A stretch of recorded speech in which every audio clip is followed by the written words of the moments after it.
Go ahead. Perfect. Okay, well, thank you everyone for joining us for our Tuesdays at 2 with Haven. Today we have a very special guest speaker. Guinevere Johnson is joining us from Third Coast Interiors.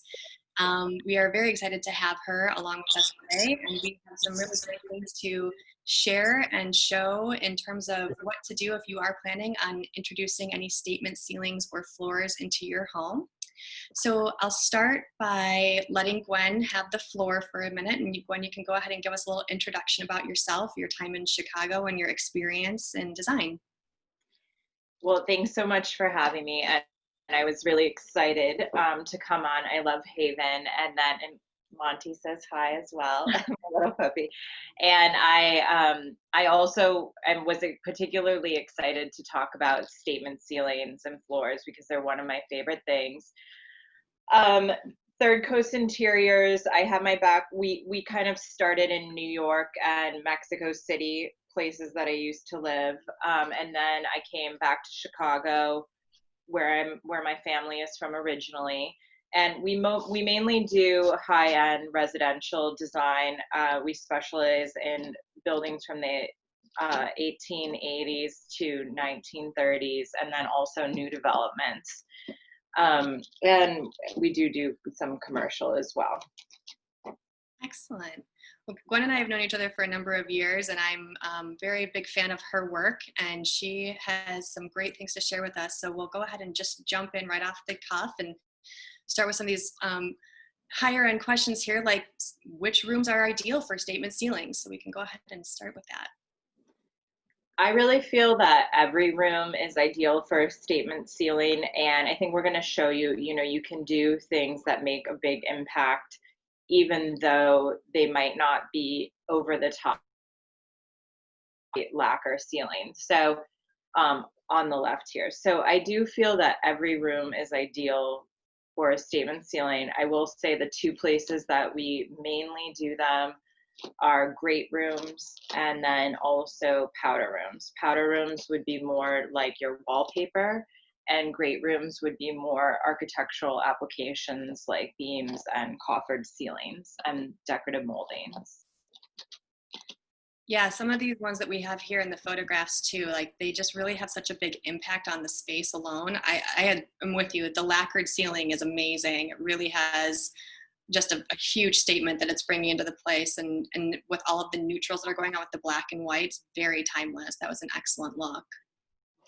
Yeah, I think it's very timeless, very classic. This is something we see a lot in like the Hamptons, and I'm seeing it more and more here on the Third Coast. And what I love about these is that you can see in the white lacquer ceiling and also in the kitchen, it's really enhancing the light of the space. Mm-hmm. And that's always so important. And then I think also what's fun is you can see how you can go from architectural applications to something as simple as wallpaper. So these are really representative of a full budget range. And I think that that's something, we need to pay attention to, that anybody can do this really with any budget. Sure. So does a statement ceiling need to be loud and bold for it to be a statement, or are there softer and simpler statements that can be made and still have an impact? I think it's really fascinating how just even a simple coat of like light blue paint can have a big impact. So you can do things that are really bold. Like for instance, I consider the wallpaper, although it's a low budget impact, it's a bold statement, visual statement. And as is the wood, the chevron wood here. So I consider those to be like bold statements, but then again, you can just do something as simple as a light blue and it will make a really big impact. So you don't need to make a bold aesthetic statement to make a big impact. I think a good example of this that's very common are applied beams. We're doing this right now in Hinsdale. I think on the next slide we show some of that. And so with the applied beams, that's something that's very common. Actually here, I think this dining room in Evanston that we did is really indicative of traditional, simple understated elements that do have a big impact. Like if you saw that ceiling and it was just flat white and it didn't have the beams, you wouldn't, it really wouldn't make as much of a statement. And I also have to say, you know, the client was so happy having her blue ceiling that she dreamed of all the time. So on the right here, you see in the dining room and understated. And then also on the left with the library, you have applied like a low level coffered ceiling, and then the lacquer, the monochromatic lacquer. I've always loved this look. It's similar to an all blue study we did in Hinsdale. And to me, that has, you know, that is a big impact, but you don't need to do anything dramatic to create a change in mood and a change in the space. Right. No, I really love, well, that blue room is just such a powerful photograph, and I love how the sofa and the paint marry together. That's just a really great statement in itself, but the ceiling and just having that pattern, but also with the emphasis, because you can do that with just the 1x boards, right? But I really like that they took the time to do the trim on the inside of the ceiling on that one too, because it definitely elevates the overall look. And then Yeah, the bathroom space, that light blue ceiling, to your exact point, it just draws your eye straight up, and it's really impactful, but very subtle. So it has a really nice softness to it at the same time that it's actually one of the biggest focals of the room, which is really well done, very tasteful. and I think that in the dining room, one of the reasons that we did that is because although that photo looks bright, it's actually the most dimly lit room in the home. So I'm doing this right now in a couple modern projects where we have low light rooms. So we do a light blue ceiling to represent the openness of the sky. It's so subtle, you barely know it's there, but it makes a big impact on your mood. And I think I really, you know, one thing that's nice to see with these ceilings is how they are using color as an architectural element, and joining kind of the wall plane to the ceiling plane. Agreed. Yeah. So on the next slide, we had some of the images from, oh, you know what, Denise, I think maybe we missed it, but there was one where there's beams. There we go, the beam ceiling. So this was, I know that one of the materials that you enjoy working with a lot on ceilings or beams, and I'm a big fan of them myself as well. So I would love for you to talk through a little bit what's going on in this board here. So this was just indicative of a simple slide that we present to clients to help them decide what kind of beams they would like. And I think one of the things that makes beams such a good element to work with is, although they're architectural, so it's a big commitment, they're really classic and will stand the test of time. And you can do a lot with them in terms of stretching your budget as well. For instance, if you look at slide 4, or I'm sorry, number 4, that's the same type. And those are really just 2x4s that were wrapped and stained or painted, versus on the top 1, 2, and 3, that's actual timber. So you're going to have a big cost difference between a rustic timber and also a more modern farmhouse, you know, painted beam. So I think that that's something that I've really appreciated working with, because I'm able to create a really big impact for, you know, anywhere from $3,000 to, you know, 15,000. And yeah, and again, I think it's classic. I think, for instance, if you look at the number 4 on the 2 on the right, I'm sorry, the 2 on the left, another owner could paint this white and it would still be beautiful. So it's not like super high commitment, but without them, some of these ceilings would be nondescript.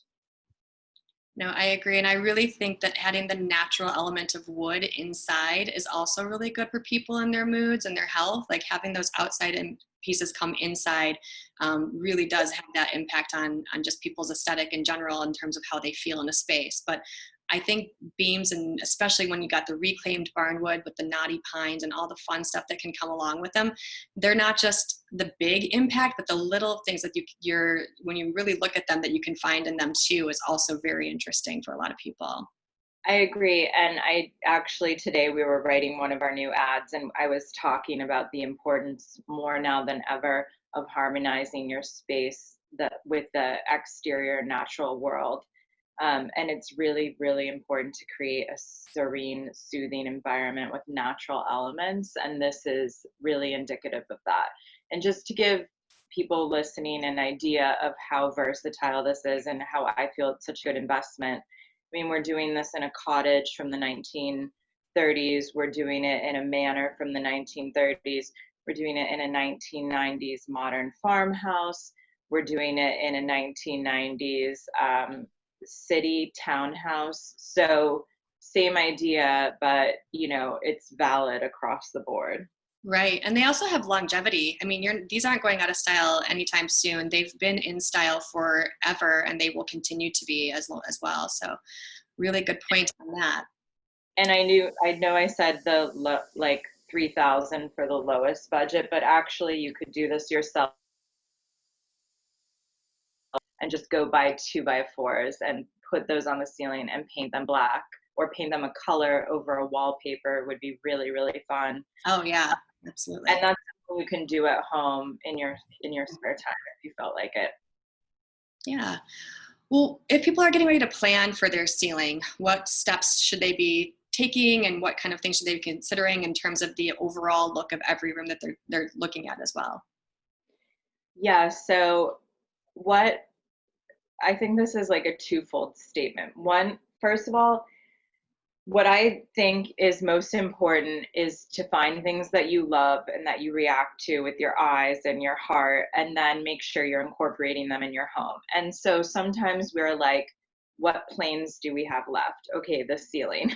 So we will, add things that we love. And that mostly would be like wallpaper or decorative paint. However, there's a lot of practical reasons and practical considerations that you do need to take under account when you are moving forward with doing a statement ceiling. And there's more than you would think. So first of all, you want to identify why you're doing this. Sometimes home because there's something quote unquote wrong with the ceiling and you need to cover it up. Another time would be, like I said, in that Evanston home, we wanted to bring more light into the space. Another reason would be resale. You want to add a richness and like a richness and a intimacy and a value to the space. For instance, in that 1990s townhouse, it didn't have a lot of character, so we needed to find ways to bring in depth and character. So those are some of the whys. There can be many, many more. And then from there, you do need to determine your budget, because this can get very expensive very quickly. And I think that's one of the things I love about ceilings is that you can work with any budget. You could just do flat paint. You could do a couple, 2x4 beams. You could do something as extensive as this, which has cove lighting and applied tile and archwork. So there's a lot of ways you can go, and I think you need to start by determining your budget, and from there you'll decide what is really open to you. Sometimes that budget will be based on resale. Sometimes it will just be based on how much you in particular want to spend. One thing that I've found doing this work as a professional that's really important to take into consideration is the labor costs, because a lot of times people set out with ideas in mind and they're thinking about the material cost. Well, some wallpaper can be very inexpensive, but in fact, the installation for it, I find, is normally more than most people think it will be. There's ways around that. You could do peel and stick wallpaper. I mean, there's always ways of working within any budget. You just need to determine what it is to be able to do so. So I will say one other thing that you really need to consider is the lighting labor with your budget. For instance, here, they needed to add cove lighting. They may have needed to move cans out of the way. Probably those pendants needed to be supported from the inside. So that's all contractor work that needs to come under review before you make a decision moving forward. And then you're going to want to consider your material layout. A good example of this is if you're doing a coffered ceiling in a family room that's open to a kitchen, which is very, very common in Chicago. How does that coffered ceiling end? Are you using the existing crown molding that's in the house and putting it on the kitchen side? If you're doing wallpaper, how does it end?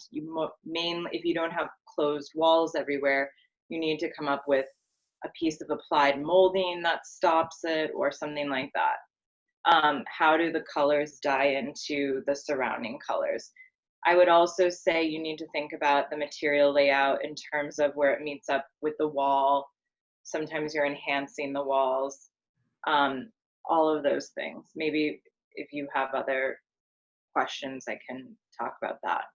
And then, like we just touched upon, coordinating with the overall design elements, because you want to decide, do you want to contrast? Do you want to enhance? How are you working with those other elements? Are we trying to bring your eyes up to the ceiling to enhance the height of the room? Or is this an afterthought where you look up and you're suddenly surprised? Is this something you see from far away? Or is this something that only is in an intimate moment in the room? I think that that's all really important to think about. And then, like we said, lighting with the budget.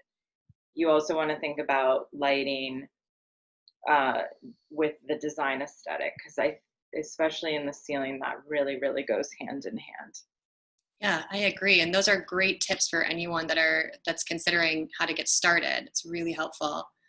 And then I know you touched on it a little bit, but it's really is something that you need to kind of forward think through in terms of the other elements for the ceiling that go into it as well. Like you've been touching on the lighting. It could be a ceiling fan, and I loved your idea with the beams over wallpaper. But keeping all those things in consideration and making sure that you're forward planning through all of it is also very important for people to kind of keep that all in their forward thought before they get started. It's always upsetting when you kind of get started, then you have the afterthought of what you could have done or how to have done it better. So having your plan started, like beginning process, but thought all the way through is like excellent way and really good information for people to know in terms of getting started with their statement ceilings. Yeah, so budget, mm-hmm. strategizing the timeline, which trades come in when, and of course the aesthetic. Like I like to think of something, okay, this is what I want to do. How can I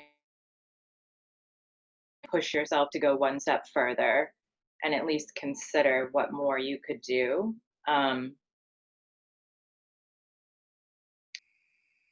Agreed. So one thing that I notice a lot is that in the Midwest, we tend to neglect our ceilings more than the rest of the country. I find that we just don't really do as much designing of the fifth wall. So anything that you have in terms of thoughts in terms of why we do that, or what we can do that might not be maybe as bold of a statement for the Midwest, but something that we can do in terms of Midwesterners instead of just doing the flat white paint that we're all very accustomed to.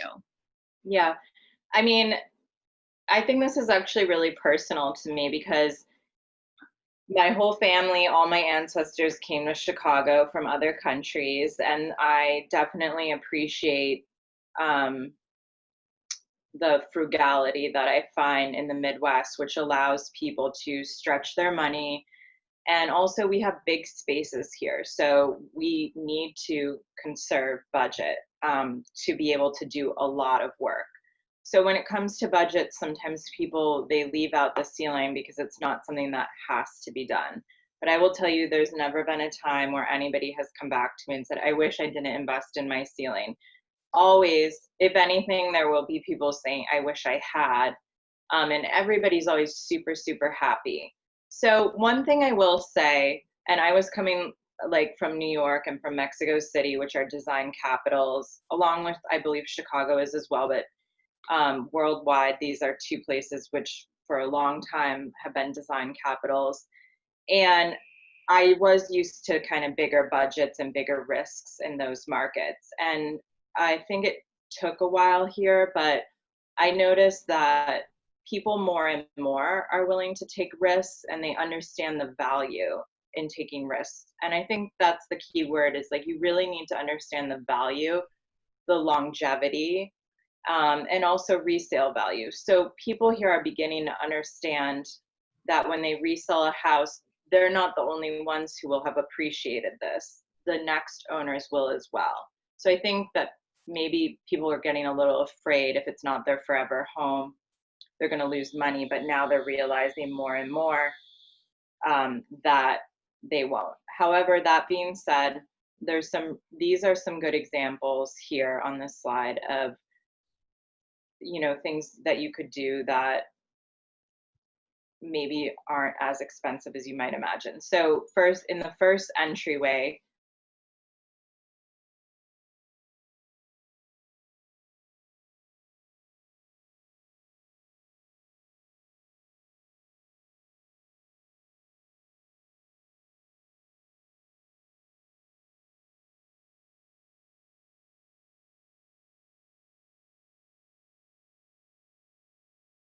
we do this kind of work across many different styles.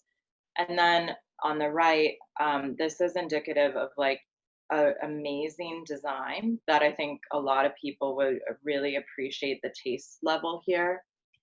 And the labor won't be completely inexpensive, but you can really replicate this look with like shoe molding, which is like, I don't know how much it is, so cheap.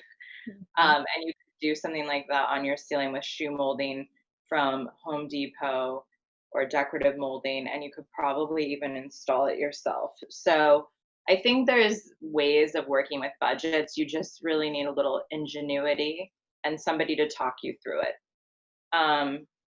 Yeah, I hope that answers the question. Yeah, beautifully. So in general, are there like statement ceilings or floors that are good fits for certain designs, but kind of don't fit for others in any particular room? Is there any advice you would have on that? Well, I do find more and more like mainstream, we are moving towards mixing eclectic styles. And I think CB2, like that's something like everybody knows CB2, and you'll see their evolution from kind of more, classic modern, slightly industrial to really incorporating even like Parisian antiques from like the 1890s style. So I think as a society, we are becoming more conscious of how to mix styles. However, beams are always going to be great for modern houses. Shiplap is always going to be great for modern farmhouses. Wallpaper is always going to work for maximalists and new traditionalists. Coffered ceilings are really, really great for like transitional design that applies to almost everybody. And yeah, so I think that metallic ceilings will always work in like traditional design. And I think we have a few examples on the next slide to show in terms of what you were just speaking to there. So yeah, I know that you did both these spaces, Gwen, and they are just gorgeous. That black ceiling is the epitome of simple and elegant, and that's literally just lifting the height of the ceiling with that incredible light fixture as well, too. I think that that one's wonderful. And that was an example of a space that had no natural light, but we really needed it to look amazing. And if we had left that ceiling white, it wouldn't have looked amazing, and you wouldn't have really noticed the light. And then on the right, the teal and silver dining room. This is something they could repaint the trim now black, and that silver would still be classic and lasting forever. So these were just simple ways to move forward. I will say that most people who in modern design, contemporary design, will love black. And then I do use like silver and more transitional and traditional styles. Yeah, they look really beautiful. You did an excellent job on those. Thank you. So let's go to our next slide here, Denise, and take a look, see where we're at. So let's move over to, I have this thing with floors, and this hashtag has caught on like wildfire on Instagram. It's got Instagram followers everywhere taking pictures of their shoes with beautiful floors. And what we're definitely seeing is that with that, it had, I think, 892,000 tags on Instagram. It's Wow. definitely a growing trend and popularity in terms of getting to put that statement and accent onto the floor. So why don't you go ahead and just give us your thoughts in terms of how you feel about statement floors and where they belong in the home, and different options of what you can do with them.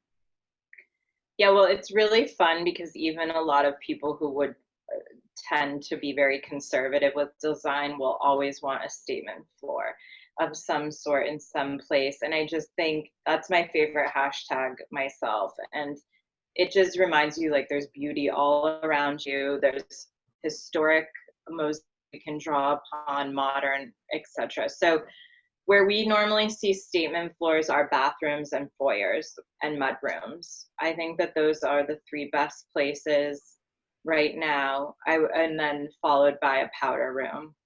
Um, who doesn't love a statement floor? And I do think there's so many different things you can do, from painting, stenciling, tile. Take a simple traditional tile and think about how you can lay it out differently. If you live in a historic home, think about the era when it was built and maybe do a fun play on a mosaic from that time, which would be sort of like the penny rounds that you see on the bottom right. And also mixing materials. Like I love this one with the hex and the concrete. That's just such a cool mashup. Yeah, I agree. There's so many fun things that people can do with floors, and to your exact point, people will end up getting a little bit riskier with them. I like that you kind of named spaces that actually sort of have a start and a finish in terms of where these statement floors end up going. I know that sometimes if you're looking at like a larger room, it could be a little overwhelming to think, I can't have this huge statement in this entire grand room, but foyers and entryways and laundry room spaces and utility stuff like that, these kind of statement floors, I feel when you see them in those smaller rooms, they just have such a massive impact because it's like the art has been brought to the floor for you. So you don't have to decorate your utility room because your floor is already so pretty and just like picking a mosaic tile, you know, and they really do have such a positive impact on the space. And I still enjoy seeing them. There's so many different options out there, but definitely something that makes every home a little bit more interesting.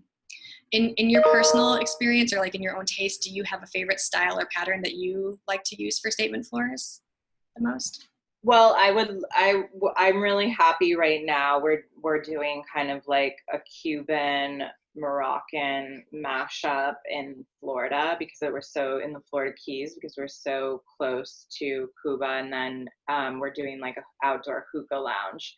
So I really like taking historic references and either expand that have something to do with either the building structure or the locality. In this case, the Florida Keys being only 90 miles from Havana, and doing a contemporary take on that. So maybe you love classic Italian mosaics, but they're so tiny. So you just take a detail of that and you blow it up really big, to a large scale.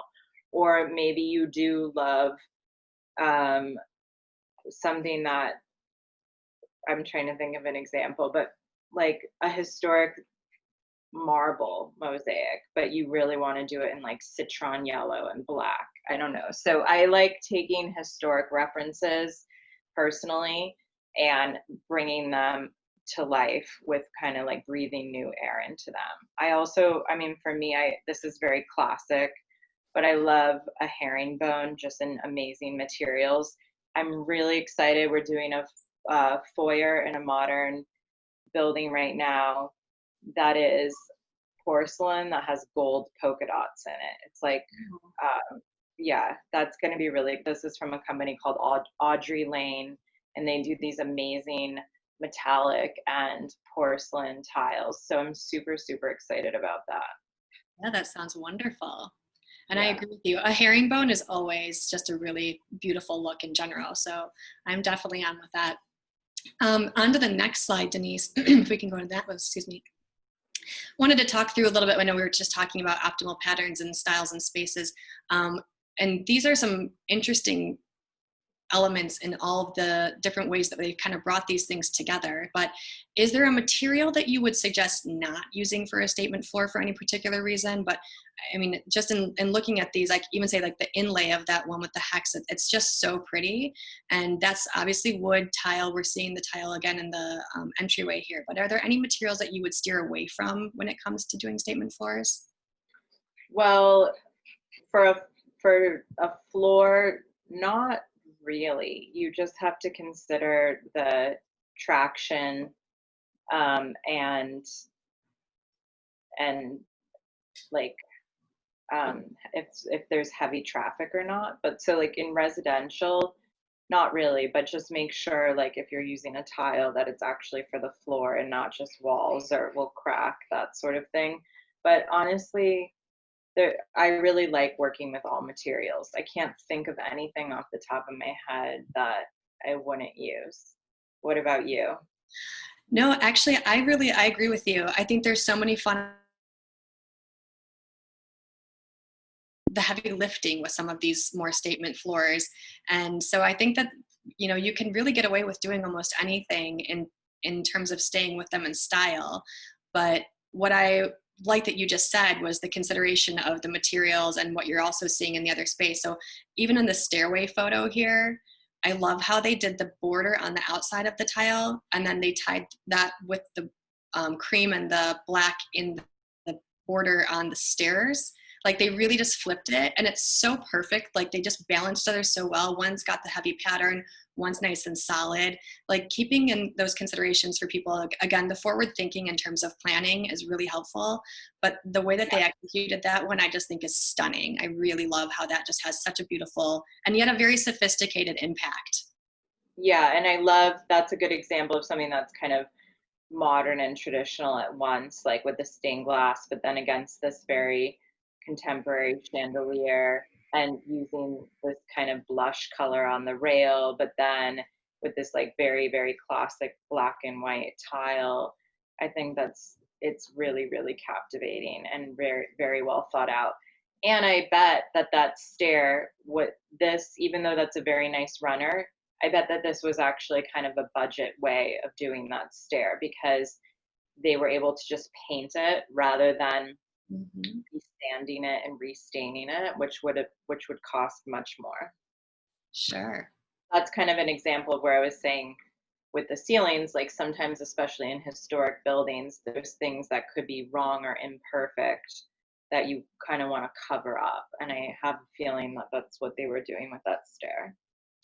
Well, and this is a really good segue into our next slide here, which is that the kind of surprise that is developing right now in trends is statement stairs. And people are really using their risers and they're using their stairs to be more part of the heavy lifting and the design of their overall space as well, which I am totally on board with. I love this. I know a bunch of these photos, you'd sent over these examples, but the one that on the right with the two stairs there, that's one of your designs, and I just think it's perfect. It's like it's just that little bit of element that really ties the wall together too, and it's just something that we can really start to watch as it's developing in design, but also I just can't wait to see it explode everywhere. I know, I'm actually, even though that is our design on the right, and I obviously have thought about risers, um, I definitely was like happy you reminded me, because I'm like, yeah, that's something we could be doing more often. And, you know, for our clients that are a little bit more concerned about making that big impact, I was amazed, or like that long term impact on their space, or they want to be pushed to take risks, but they're not quite ready to make a, you know, an actual structural commitment. I was amazed that this sort of arrow chevron detail in the middle is a decal. And so this was something fun I actually hadn't thought that much about. We use wall decals all the time, and we use like peel and stick wallpaper. You could do the same for risers. So I think that's something I'm going to be doing a lot more of. We had one client, I thought this was so fun. She loves art and she ran out of wall space. So she actually had masonite panels the size of her risers and gave them out to 12 local artists and asked each one to do a different painting. And then she installed those. So she can literally just, take those off. You could just even use double stick foam tape.